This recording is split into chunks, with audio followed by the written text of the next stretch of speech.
If you're a photographer, one of the biggest things that you must think about is ethics in your photography practice.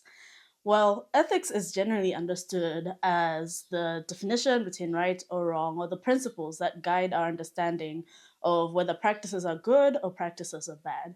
And we can have ethics in life, of ethics in professions, and different categories of professions, even. And photography is one of those. And today, I want to talk about nonviolent language as being one of the ways in which we can shape our ethics as photographers and move towards having a good and considerate ethic.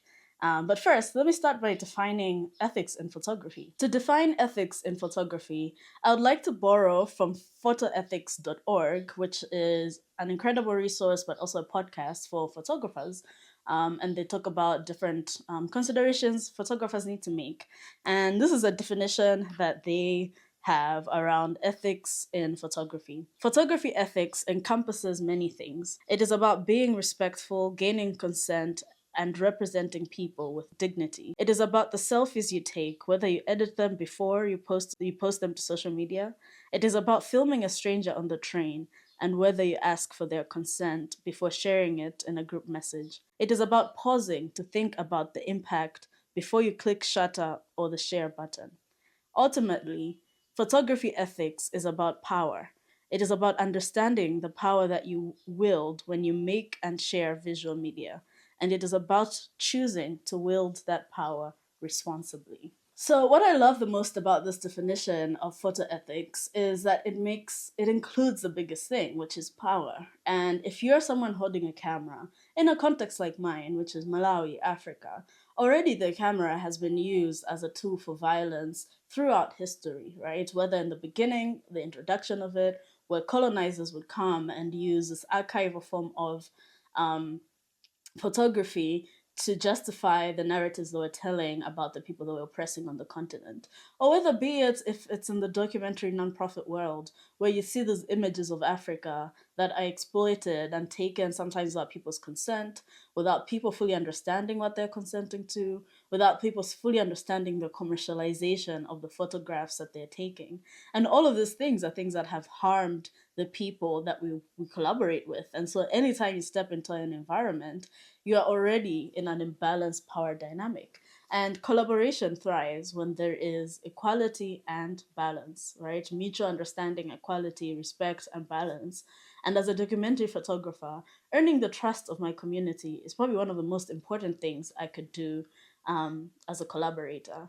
And so when I came across these new words or words you could use instead of nonviolent language from Diversify Photo, I don't want to keep this knowledge to myself. I wanted to share it with others who might not know that there are some alternative words that you can use in place of some of the language that we inherited from these harmful photographic practices. And sometimes without even knowing, we don't know that the words we're using establish unbalanced or perpetuate already unbalanced power and violent dynamics. And so, without further ado, I want to share these words. It's a short list of words, most of which we're familiar with and kind of use unguidedly. And so, I hope that after this, you might be maybe introduced to one or two words that you can swap out in your vocabulary so that your articulation of your practice reflects your heart, which is to want to create images that respect and dignify people. So the first is cameraman or camera woman. You know, I get called cameraman a lot, which is always so funny to me because it goes to prove that this is just language that has entered us and we don't always have a moment to reflect if this language actually helps us express what it is exactly we're trying to say. So instead of camera man or woman, you can say a lens based worker or a photographer. Instead of saying capture, which capture denotes power, enslavement, and all those things, you can say make, create, collaborate, document, photograph, record, film, witness. What are you gonna do today? Oh, I'm gonna capture, no, scratch, scratch that. I'm gonna go and make images in this community. I'm gonna go and create images of my friend. I'm gonna collaborate with young people in the streets to create images and stories about them. Whatever it is that is a language, a word you can swap out for one that is less violent. On a similar note, it is capture time. The next is digital capture, which you can use digital recording, digital image, or digital file. The next word that is here is grab. So instead of saying I'm gonna go grab a shot, just grab a quick shot, because grab denotes you're taking something from somebody. You can say I'm gonna photograph or I'm gonna make an image of this person. Um, and there's a word that I use a lot here, headshot. Instead of using the word headshot, you can use profile picture or portrait, which is interesting because headshot is just, again, all of this language is normal and accessible, and it takes rethinking in order to see where these words come from and what words we can replace that represent us better.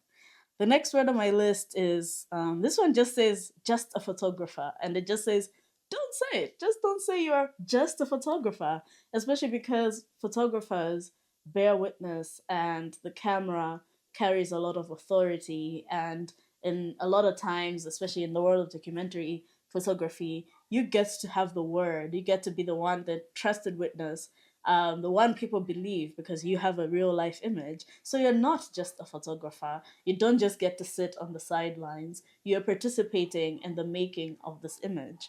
The next word I want to bring up is shoot, which is shoot is like oxygen to photographers. We love to use it and all those things, but shoot again denotes violence, right? When you start to hear these words, you really like it makes you pause and reflect to say, are these really the words that I want to say? Is this really the legacy I want to carry? So instead of using the word shoot, you can say, I'm going to have a photography session, an assignment. I have a project going on. I have a photography job, or create and collaborate. And shoot is definitely one that I use quite often, and I've had to build the habit of giving it up. And the next thing on the list is subject, which again is another common word like, oh, would you like to be my subject? Or this is my subject that I'm taking a photo of. And in fact, even the usage of the word my subject denotes ownership, right? Besides the fact that subject in general says, I am Lord, you are under, or yeah, it denotes hierarchy. And then when you say my subject, it is not only denoting hierarchy, it is denoting ownership, which is not what we're trying to say. Because the best, for me at least, the best experiences when someone's in front of the camera and I am behind it is to create that equality and mutuality between us, so much so that I feel like subject indeed does not represent what I'm trying to say about the people I'm making images with. So what better words can we use? This article gives us the option of source, model, collaborator, or sitter. My personal favorite is collaborator. I like collaborate. This is the person I'm collaborating with, and making images in collaboration with other people. Sounds way much better than saying this person is my subject and I made images of them. It's interesting that when you learn about nonviolent language, it's like just something that was on the nose, right? So you start to see it everywhere. You start to hear it even within yourself to be like, wow, do I really want to talk about the people I work with in that way? And not only people, to be quite honest, even if you photograph land and landscapes, how are you treating this land as just another subject, or are you treating this land and this place and this landscape as a collaborator? Are you caring and worrying about its dignity and respect, even in your work? And so, photo ethics is such an important thing. And for me, it's been the language that we use that has really challenged me to take it a step further, to say, what am I changing in my everyday practice that helps me to daily remember that the goal is to reduce the power dynamic. The goal is to create an equal footing. The goal is to create an environment where we can connect with one another and create something beautiful together, something true, something accurate, and something that both parties involved in the making of the image can be proud of. The article gives us a couple of other non-lens based specific words. So those are words that we should consider in general not to use. So words like blacklist instead of whitelist, right? Blacklist, black market, and black da da da, all of these things where it's like we don't want to enforce this narrative where it's like black means darkness, black means the worst thing, and then the white list or the white da da da means the better thing, right? And so in general, aside from photography, there's a lot of language that we've inherited that enforces an unequal world. And when it comes to photography and photo ethics, I think our challenge as image makers is to always confront and check ourselves to say, am I contributing to the problem that I am hopefully trying to fix? Am I carrying biases? How can I unlearn some of the harmful things that I might have adopted just from the nature of the trade with which I practice or the art with which I practice? And also, how can I use all these things to tell more dignifying stories by respecting people and respecting their agency? And like I said in the start of the video, there are many approaches to photo ethics, and there's many categories of photo ethics to consider, and language is just one of them. And so today I hope that you have found it helpful to have learned some of the new, somewhat basic words you can swap out that are less violent and less biased towards oppression and harm. And I hope that we can challenge ourselves to adopt new language that enforces the kind of world that we want to see as photographers, and that takes us to a more ethical practice. My friend KJ, who's an incredible photographer, also has an article on his LinkedIn that I will link in the description box of the ethics of street photography, where he shares his own contemplation as a street photographer on what does it mean when you take a photo of a stranger. How is there a way to do that without harming them? Can you just go around town taking photos of people without talking to them, without knowing them, without asking them, sharing their photos without consent? Those are all the things that we need to think about and reflect as photographers. So I'm going to link KJ's article for you to read. It's incredible. I totally recommend it. He's a great Malawian photographer. I'm also going to link the article that I was reading from Diversify Photo, which is the place that has so many resources for photographers, as well as photoethics.org, who also have a podcast around ethics in photography. And if you are a photographer, I would love to know in the comment section below, how do you approach ethics in your photo practice?